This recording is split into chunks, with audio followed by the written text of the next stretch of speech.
So whenever I'm sad about something that I'm experiencing, I am in error. But the only way to let go of the error is to experience the emotion. So you've actually got to stay in the emotional experience. What happens a lot of times, I find, intellectually with people is that they often try to say, oh, well, AJ, you don't need to feel that emotion. Or they try and say to themselves, well, we don't need to have that emotion because that emotion's in error. And that's where a lot of people have a lot of trouble with progression on the Divine Love path. Because the truth is, you have to actually experience the emotions that are in error for them to leave you. So that means if I've got some grief inside of myself, I need to experience the grief in order for that grief to leave me. The other thing I wanted to clarify too is that, remember I talked a lot about the relationship with parents and children yesterday, and how a parent would be feeling with regard to the free will of the child, and how they'd be feeling with regard to their own free will. Again, bear in mind that if I'm doing anything for someone else and it feels like a burden or a chore, then most of the time I have all of the time I have an emotional error within me that needs to be released. So I'm not saying that in the future you might not continue to do that particular thing for your child, but you will actually do it from a condition of love. As soon as you feel any resistance of any type, an emotion or sadness or emotion of anger or resentment or even smaller emotions of annoyance and those kind of emotions, they are all emotions that are erroneous, but you have to experience them and get to the underlying core of them before they'll be released. So it's the same kind of principle of what I was talking about with myself. When you get into a state where you judge the other person's experiencing that, or you're judging yourself from experiencing that, then you shut down your whole release process. And that's what happens to the majority of us at times. We have this tendency to judge it and we go all intellectual on the emotion, and as soon as we do that, we're really getting away from the full experience of the emotion. So if you could always picture, and I keep reminding you of this, always picture a child in this state. What would they be doing? And allow yourself to do the same thing. That's what I do for myself. So generally, if a child is angry, the child would be cracking a tantrum, right? So I allow myself to go out on a punching bag and just crack a tantrum, right, on the punching bag. And then within a few, if I allow that completely, within a few seconds or a minute maybe at the most, generally I'm in the underlying causal emotion. If you shut down the whole process by using your intellect, saying, oh, but this is just an emotion, if I think differently, I will feel differently, you will never release the emotion. So what happens a lot of times with people on spiritual paths is they go down the track of thinking differently because they know what they're thinking is true. Or they know what they're thinking is the way they should be thinking, if we can put it that way. Example, I should be thinking that I have worth, but I've just attracted an event where somebody treated me unworthily. So what do? Well, if I go with my thoughts, I'll probably go back and say to them, you've treated me unworthily, and away you go, and start saying all of these things to them. But you're actually just avoiding the underlying causal emotion inside of yourself. Does that make sense? And the underlying causal emotion inside of yourself is unworthiness that attracted this thing. And if you want to deal with the emotion and release it, you need to be like a child. What would a child do in that situation? They would feel their unworthiness. Unless, of course, the child's been shut down, then they won't. But normally the child will just feel this terrible feeling of unworthiness. When you feel that childhood feeling, which is obviously locked up inside of you, it will release and you won't attract the event. And this is why using your intellect to do emotional work is really, really pointless in a way. Because what it does most of the time is get you completely away from the experience of the emotion itself. Does that make sense to everyone? Now, that doesn't mean that at times you may need to use your intellect as a tool to help you feel your emotions. So in other words, when I'm in a state of, say, anger, I need to use my intellect to say, I'm denying my emotion. Anger means I'm denying a causal emotion. I need to find out why. What blockage do I have? That's when you can use your intellect as a tool far better. But if you're actually feeling the emotion. What I'm finding still in these groups sometimes, when I'm feeling emotion, I get a projection from the audience, or even some in the audience saying to me, oh, but you don't need to feel that, this because we actually feel this way, you know, or we feel that way. But that just tries to stop me from feeling the emotion. Does that make sense? And that's shutting me down. And if I do that with you, I'll be shutting you down. So the key is to allow the person to experience the emotion completely.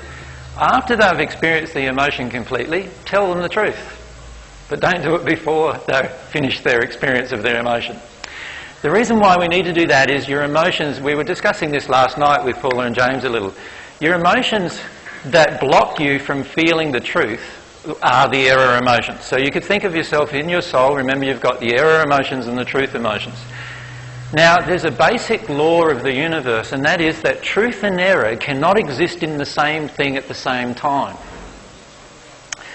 So have you ever heard that one before? Truth and error cannot exist in the same thing at the same time. And this is where we get into trouble as humans generally. We think we're thinking the truth, but often we have a feeling of error that's totally in opposition to the truth we're thinking. Right? And our soul is the thing we're trying to develop, not our mind. So what we need to do is get to a point where we're honest with what's in our soul. So let's say my soul has a hopeless feeling. The world's a hopeless place. That's what's in my soul. This feeling of terrible hopelessness about the entire world. Now, I can think all I like, positive thoughts about being hopeful about the future, and I can listen to somebody who has a really hopeful view of the future, all I like, but in the end, that thought is going to enter me, or the words are going to enter me, they're going to start to descend into my soul, and then there's this opposition emotion in my soul saying, no, no, no, no, no, the world is a hopeless place. And can you see how this truth can't enter you as a feeling? It can only enter your thoughts when I'm like that. Now the only way for the truth that the world is a hopeful place can enter my feelings is for me to actually go into the depths of the despair of the hopelessness and feel that emotion out of me and let it flow out of me. And now my soul is open to the truth that the world is a hopeful place. Does that make sense to everyone? That's what we're trying to describe here. You have emotions inside of ourselves. We have those emotions inside of ourselves that prevent us from emotionally accepting the truth. Now the problem that most of us face is that we think we've intellectually accepted the truth. But most of the time, many of the things we think we know to be true, we don't actually feel to be true. For example, many of us feel, or I should say many of us think that there is a spirit world and that I live eternally, so therefore I don't have to worry about death. So the majority of those coming along to these sessions now would think that thought. But what happens when your child is faced with death? How do you feel now about it? Now most parents under those circumstances would go into a big panic. Agreed? So has the thought of not worrying about death really entered my soul yet, if that's the case? The answer is no. Why? Because there's emotions inside of myself that prevents that true thought from entering into me emotionally and becoming an emotional belief inside of myself.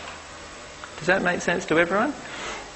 And what I would like to do is encourage you to stop thinking you know the truth and to start allowing yourself to feel what your true feelings are doing inside of you about the truth.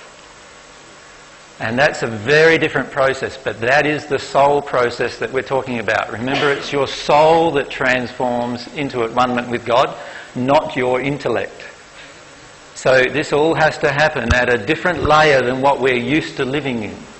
And the layer we're used to living in generally is here in our mind, and what we need to do is get down into our true feelings, not what we think those feelings are, but what the law of attraction is actually showing to us that they are. That's what we need to start seeing inside of ourselves. And then once we see those emotions, we start allowing them to bubble up, and then we allow them to flow out of us, Now the error emotion has left me, and so the true emotion, the one that I knew was true here all the way along, but still hasn't entered me emotionally, can enter me. So the problem for most people today is that they have this very strong intellect that they believe they know the truth when they hear it. And many people say to me, oh, I knew that, I knew that, I knew that. And I'm saying, I'm sorry. No, you just think you know that. Because as yet it hasn't entered you emotionally. And you will not know it inside of yourself until it becomes an emotional truth inside of you that changes your life. Then you will know it. So I hope that's clear in terms of what we were trying to do yesterday. Mary has a few things she'd like to say too. I was just going to add about you were giving the example of the hopelessness and thinking that we're hopeful. For me, it even went as far as my career. I based my whole career around avoiding this feeling of horrible hopelessness that I have about the world. Yeah. So I was taking a lot of external actions to try and better the world and feel like there was hope, and a lot of seeking people, I think, have this emotion, seeking truth and seeking hope, when really I just needed to feel how hopeless I felt about everything. And then you went to a location that drew you to it because of the hopeful feelings you had, and what happened? My feelings of hopelessness overwhelmed me. Yeah. So Mary went to Lebanon working in a refugee camp, and her own law of attraction was bringing her this more and more hopeless feelings. Does that make sense for her to experience? And then when she allows herself to feel all of those hopeless feelings, then she will truly feel hopeful inside of herself. So that process is probably still in the not finished yet. Yeah. Does that make sense to everyone, how that works? So a lot of times our job, our life, all of our human interactions, many times are there trying to satisfy our emotional addictions that we have, but we think that everything's happening on a different level altogether. And this is where we need to get back into full truthfulness with ourselves. Carol, you had a question? No, there's already a mic there. AJ, a lot of us are trying to change our situation in our lives, so this is possibly a question a lot of people might want to ask, and I'm really confused at the moment as to whether, like I used to go along creating things around me, like my property and that, by just seeing it there and being in it and living in it. And then I read Eckhart Tolle's, stay in the now thing. I'm thinking, oh no, don't be there. Be where you are now. And now I'm reading the Judas things that says, yes, dream, Yes, dream. But the thing is, I'm running my property, but living in another property that I want to build soon. And I walk out of my house and I feel like I'm stepping out of that place, and I'm still where I am. And am I just avoiding, or am I? Like this new reality is very real. I've already answered these questions for you, Karen. I told you what you really desire and you don't believe me. Oh, I've changed a bit since then. Yeah, but what you really desire is what you have right now. And you see, can I just talk about two aspects of this? There's the aspect of the law of desire. So desire is the first thing. Desire, you can think of desire as passion.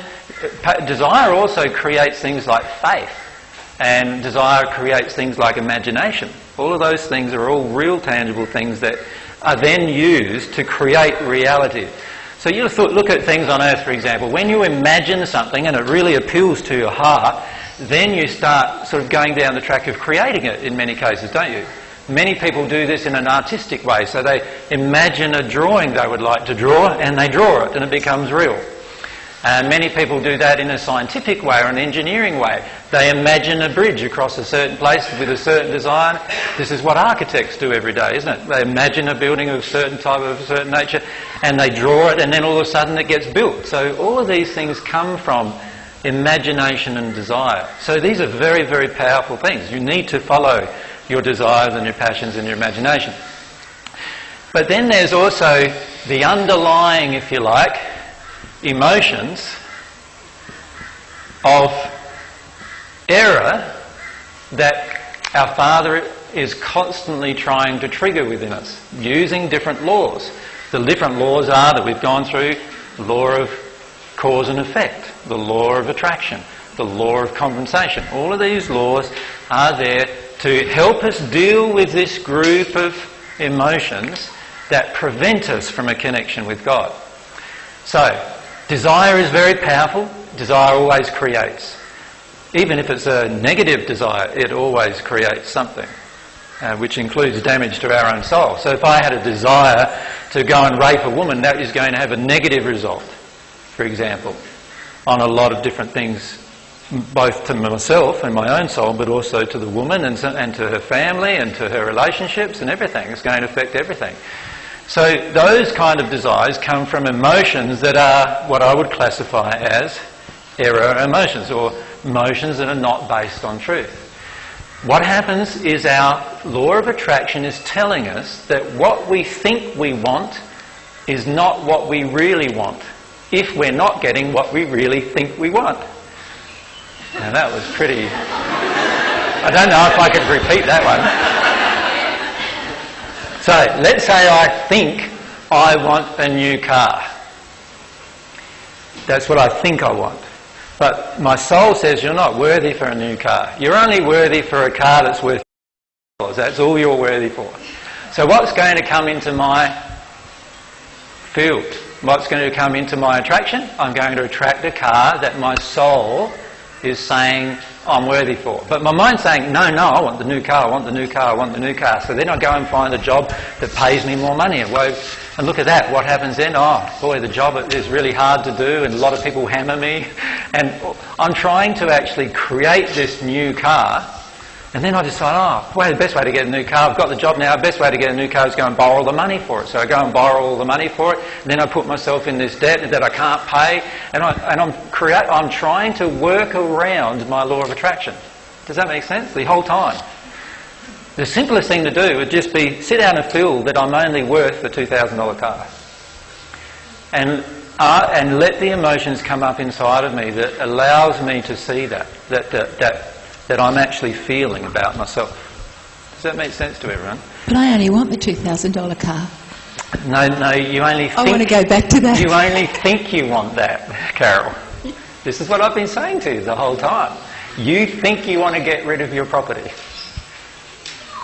But I don't want to cook for anybody anymore. I can't even make myself make a meal. It's very bad for business. But I've told you how to deal with that. But you just don't want to believe me. That's okay. You don't have to. But the truth is, I do agree you don't want to cook for everyone. I do agree with that. But then you worry. See, there's an emotion that kicks in of, if I don't do that, then I won't have money coming in to pay for the debt that's on my property, right? And so really a lot of times what's been driving you is the fear about the debt that's on your property. And that whole situation is there for you to deal with the fear about the debt, which you're not wanting to deal with. What you want to do is just get rid of the debt and then you don't have to deal with the fear. Does that make sense? You're far better off to deal with the fear about it first.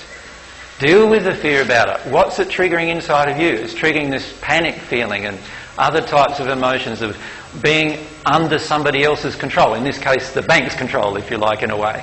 Being under and being beholding to other people, because there's a few people involved in the debt, isn't there? So you're being beholding to other people in a way that they are now controlling you in a way, and you're feeling controlled by the whole situation. So your law of attraction has brought you this feeling of being controlled. So go into it. Let yourself feel it completely. When you feel it completely, your law of attraction will change. Then you'll either get out of the debt if that's your pure desire, or something will happen to bring you funds where you get out of the debt naturally. But if you don't deal with the underlying emotions that are being created by the event, what happens is you'll be trying to do it all intellectually and getting yourself more into a panic and more into a worry and more into stress and so forth, which actually creates more fearful-based law of attraction events to get you into a state where you eventually get to the underlying causal emotion. So that's what's happening for the majority of people on the planet. For the majority of people on the planet, we're trying to do something that's totally the opposite of what our soul is sending out to the universe. And that's where we need to understand what's going on. If you think you want something and it's not happening, then you don't want it in your soul. for some reason. So try to find the reason. Pray about what would that reason be. Instead of just telling yourself, I've got to try harder. I've got to do more effort. I've got to do more marketing. I've got to do more selling. I've got to do whatever. Once you get into that mode, you are getting right out of this mode of dealing with the underlying causal emotion. Does that make sense? Really important to understand those principles. But desire is very powerful, and when your true desire is present without limitation, that's when you actually create in the most powerful way. Remember, I've often used the example of I'm a young man who sees a woman that he would like to get to know, and he starts taking a walk towards her to get to know her, but then these emotions start kicking in. And the first emotion might be, oh, what if she rejects me? Now, as soon as I feel that first emotion, is my desire now pure? No. So straight away I'm now creating less than what I would have created if my desire was pure. Now, I'm not suggesting for you to get out of your emotion of rejection. I'm suggesting dive right into your emotion of rejection, feel it completely in that particular instance, and you'll find then you have no fear of rejection when you walk towards the woman, if you're the man in this instance. Does that make sense to everyone? It's about dealing with things at the core, not here. But we are often fooling ourselves here. We are often saying to ourselves, I already know this. I've heard AJ say this like 5 times, 10 times, 15 times, 20 times before. I know it. And AJ's going, I'm sorry, but you don't know it yet because it's not here yet. It's not a feeling yet inside of you. Right? Look at why it's not a feeling yet inside of you. And there is always a blockage, and the blockage is always the opposite. So the emotion of truth that the world is a hopeful place cannot enter me until the opposite emotion that I have within me leaves me. How does it leave me? By my experiencing that emotion to completion, which might, with God's love, take a day, or it might take a week, if you really get into the emotion and allow yourself to be overwhelmed by it. When you come out of that place, you'll now have feelings inside of you of hopefulness that you won't need to manufacture with your mind, because your mind is totally unnecessary in terms of the entire process, really, because it's your soul that you're developing.